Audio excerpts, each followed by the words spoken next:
Bombay high court ने गुरुवार को कहा कि रचनात्मक स्वतंत्रता और अभिव्यक्ति की स्वतंत्रता को कम नहीं किया जा सकता है और सेंसर बोर्ड किसी फिल्म को केवल इसलिए प्रमाणित करने से इनकार नहीं कर सकता क्योंकि कानून व्यवस्था में गड़बड़ी की आशंका है। जस्टिस बीपी कोलाबावाला और फिरदोश पूनीवाला की खंडपीठ ने कंगना रनौत की फिल्म इमरजेंसी को सर्टिफिकेट जारी करने पर फैसला नहीं लेने पर central board of film certification पर नाराजगी जताई और 25 सितंबर तक फैसला लेने का आदेश दिया। अदालत ने पूछा कि क्या सीबीएफसी को लगता है कि इस देश के लोग इतने भोले भाले हैं कि फिल्म में दिखाई गई हर बात पर विश्वास कर लेते हैं। अधिकारियों ने बताया कि हादसा केएमडोडी और मदुर के बीच हुआ। उन्होंने बताया कि मिनी ट्रक यात्रियों से भरा हुआ था और एक कार से टकरा गया जिसमें 4 लोग सवार थे। टक्कर के कारण 22 लोग घायल हो गए और 2 लोगों को गंभीर चोटें आईं। अधिकारियों ने बताया कि दुर्घटना के संबंध में मामला दर्ज कर आगे की कार्रवाई की जा रही है। कांग्रेस नेता राहुल गांधी द्वारा अमेरिका में भारत में सिखों की स्थिति को लेकर दिए गए बयान को लेकर केंद्रीय मंत्री रवनीत सिंह बिट्टू के खिलाफ एफआईआर दर्ज की गई है। पुलिस अधिकारियों ने बताया कि कर्नाटक प्रदेश कांग्रेस कमेटी के एक पदाधिकारी की शिकायत के आधार पर मामला दर्ज किया गया है। धारा 353, 2, 192 और 196 के तहत एफआईआर दर्ज की गई है। इससे पहले बुधवार को कांग्रेस पार्टी ने केंद्रीय मंत्री रवनीत बिट्टू समेत भारतीय जनता पार्टी और शिवसेना के 4 नेताओं के खिलाफ पुलिस में शिकायत दर्ज कराई थी और एफआईआर की मांग की थी।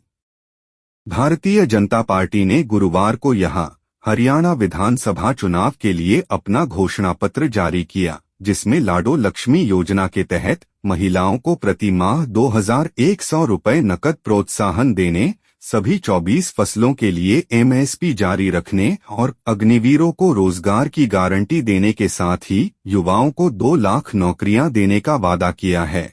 यह भी कहा गया है कि 500 रुपये में रसोई गैस सिलेंडर और ग्रामीण इलाकों में छात्राओं को स्कूटर दिया जाएगा। हरियाणा नॉन स्टॉप नारे के तहत बीजेपी के राष्ट्रीय अध्यक्ष जेपी नड्डा ने यहां 5 अक्टूबर को होने वाले विधानसभा चुनाव के लिए पार्टी का 20 सूत्री कॉन्सेप्ट पेपर जारी किया। प्रधानमंत्री नरेंद्र मोदी ने गुरुवार को कहा कि जम्मू कश्मीर के युवाओं का लोकतंत्र में विश्वास बहाल हो गया है और उन्हें लग रहा है कि उनका वोट बदलाव ला सकता है। उन्होंने कहा कि यह उनके सशक्तिकरण की दिशा में पहला कदम है। मोदी श्रीनगर के शेरे कश्मीर स्टेडियम में बीजेपी उम्मीदवारों के पक्ष में एक चुनावी रैली को संबोधित कर रहे थे। उन्होंने कहा कि जम्मू कश्मीर को राज्य का दर्जा बहाल करने का बीजेपी का वादा पूरा होगा।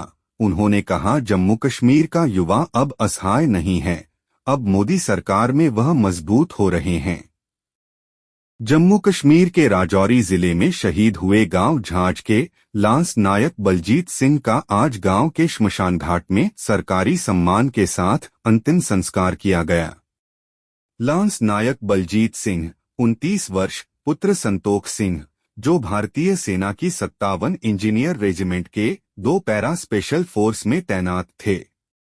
मंगलवार को ड्यूटी के दौरान मंजाकोट इलाके में दुश्मन का सामना करते समय सेना का एक वाहन 200 फीट गहरी खाई में गिर गया, जिससे वह शहीद हो गए। इससे गाड़ी में सवार 4 अन्य जवान गंभीर रूप से घायल हो गए, जबकि इस हादसे में सिपाही बलजीत सिंह शहीद हो गए। आज सबसे पहले भारतीय सेना के अधिकारी तिरंगे में लिपटे जवान के पार्थिव शरीर को उनके पैतृक गांव झांझ लेकर पहुंचे।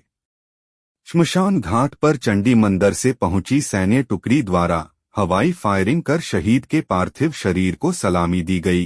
पंजाब सरकार की ओर से पहुंचे एसडीएम आनंदपुर साहिब राजपाल सिंह सेखों, नायब तहसीलदार रितु कपूर, डीएसपी अजय सिंह, एसएचओ गुरविंदर सिंह ढिल्लों के अलावा राजनीतिक और सामाजिक हस्तियों ने पुष्पांजलि अर्पित कर शहीद को श्रद्धांजलि दी।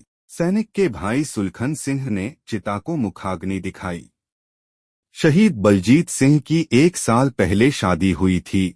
इस गमगीन माहौल में इलाके व हर व्यक्ति की आंखें नम थीं। बरनाला जिले के गांव नारायणगढ़ सोहिया में शादी के 20 दिन बाद ही पति ने अपनी पत्नी की हत्या कर दी।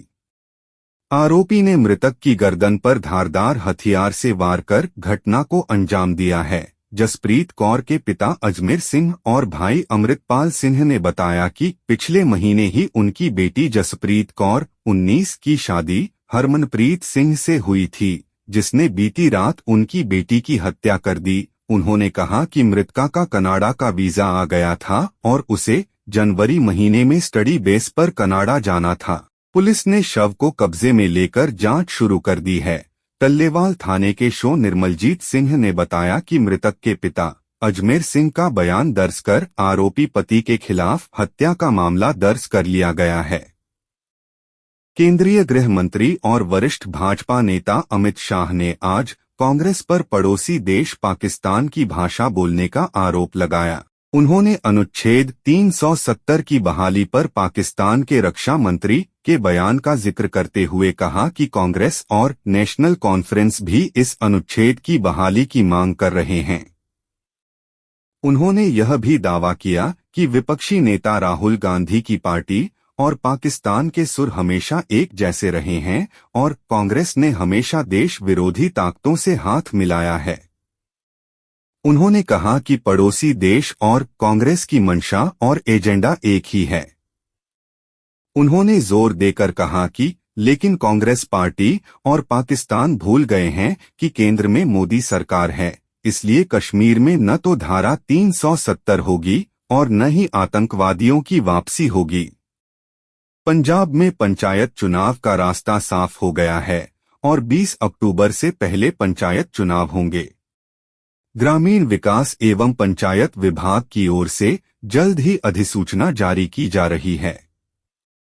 पंचायत विभाग इस नोटिफिकेशन को पंजाब राज्य चुनाव आयोग को भेजेगा और चुनाव आयोग इसी आधार पर पंचायत चुनाव का शेड्यूल जारी करेगा और चुनाव की तारीखों का ऐलान किसी भी वक्त संभव है। सूत्रों के मुताबिक 13 अक्टूबर को पंचायत चुनाव हो सकते हैं। हाल ही में ग्रामीण विकास एवं पंचायत विभाग ने पंचायत चुनाव से संबंधित फाइल मुख्यमंत्री कार्यालय को भेजी थी, जिसे मुख्यमंत्री भगवंत मान ने हरी झंडी दे दी है। भारतीय विदेश मंत्रालय ने आज उन रिपोर्टों को खारिज कर दिया जिनमें दावा किया गया था कि भारत से यूक्रेन में हथियार भेजे गए हैं। विदेश मंत्रालय ने कहा कि इस संबंध में रिपोर्ट भ्रामक हैं। विदेश मंत्रालय के प्रवक्ता रणधीर जायसवाल ने कहा कि इस संबंध में गलत रिपोर्ट पेश की गई है। मीडिया रिपोर्ट में कहा गया है कि यूक्रेन में रूसी ठिकानों पर गोलीबारी के लिए भारत में बने गोला बारूद का इस्तेमाल किया जा रहा है। सूत्रों ने बताया कि भारत से यूक्रेन को कोई गोला बारूद नहीं बेचा गया। पश्चिम बंगाल में डॉक्टरों ने घोषणा की है कि वे शनिवार 21 सितंबर से काम पर लौट आएंगे। प्रदर्शनकारी डॉक्टरों ने कहा कि वे स्वास्थ्य भवन के बाहर चल रहे धरने को समाप्त कर देंगे। इससे पहले आरजी कर मेडिकल कॉलेज के पूर्व प्रिंसिपल संदीप घोष का मेडिकल रजिस्ट्रेशन रद्द कर दिया गया था। डॉक्टरों ने कहा कि वे बाढ़ प्रभावित इलाकों में अपनी सेवाएं देंगे। डॉक्टरों ने कहा कि वे धरना समाप्त करने से पहले 20 सितंबर को स्वास्थ्य विभाग मुख्यालय स्वास्थ्य भवन से सीबीआई कार्यालय तक मार्च करेंगे। प्रदर्शनकारी डॉक्टरों ने कहा कि वे ओपीडी में काम नहीं करेंगे, लेकिन आपातकालीन और आवश्यक सेवाओं में आंशिक रूप से काम करेंगे। पिछले कई दिनों से ट्रेनों में तोड़फोड़ और रेलवे ट्रैक को नुकसान पहुंचाने की घटनाएं सामने आ रही हैं। अब एक नया मामला रामपुर में सामने आया है। बताया जा रहा है कि बिलासपुर और रुद्रपुर सिटी के बीच दून एक्सप्रेस को पटरी से उतारने की कोशिश की गई है। ट्रेन संख्या 12091 के लोको पायलट को ट्रैक पर 6 मीटर लंबा लोहे का खंभा पड़ा मिला। ड्राइवर ने ट्रेन रोककर ट्रैक को साफ किया और फिर ट्रेन को सुरक्षित आगे बढ़ाया। हाल ही में कानपुर में रेलवे ट्रैक पर एलपीजी सिलेंडर रखा हुआ था और यहां से गुजर रही कालिंदी एक्सप्रेस हादसे का शिकार होने से बच गई। इसके बाद अजमेर में भी रेलवे ट्रैक पर सीमेंट के ब्लॉक डाल दिए गए। इसके साथ ही यूपी के गाजीपुर जिले में रेलवे ट्रैक पर लकड़ी का एक बड़ा टुकड़ा मिला है जो इंजन में फंस गया था। इसके चलते स्वतंत्रता संग्राम सेनानी एक्सप्रेस में तकनीकी खराबी आ गई और वह करीब 2 घंटे तक रुकी रही।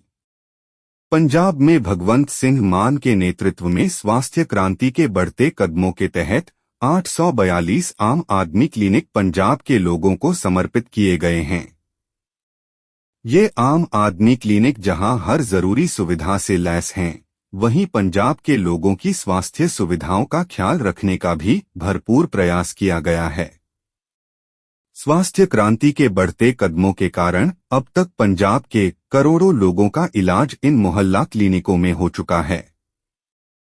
मोहल्ला क्लिनिक के माध्यम से लोगों को उनके घर के पास ही स्वास्थ्य सुविधाएं उपलब्ध कराने का प्रयास किया गया है। पंजाब सरकार का मुख्य उद्देश्य शिक्षा एवं स्वास्थ्य सुविधाओं को मजबूत करना है। राज्य में कुल 842 आम आदमी क्लिनिकों में से 312 शहरी क्षेत्रों में और 530 ग्रामीण क्षेत्रों में कार्यरत हैं।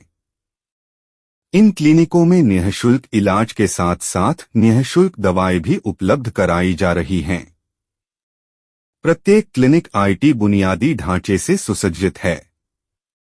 इन क्लिनिकों में सर्दी, जुकाम, बुखार, बीपी, मधुमेह, त्वचा संबंधी व अन्य बीमारियों के मरीज आते हैं। लोग इन सुविधाओं के लिए पंजाब सरकार का शुक्रिया अदा कर रहे हैं।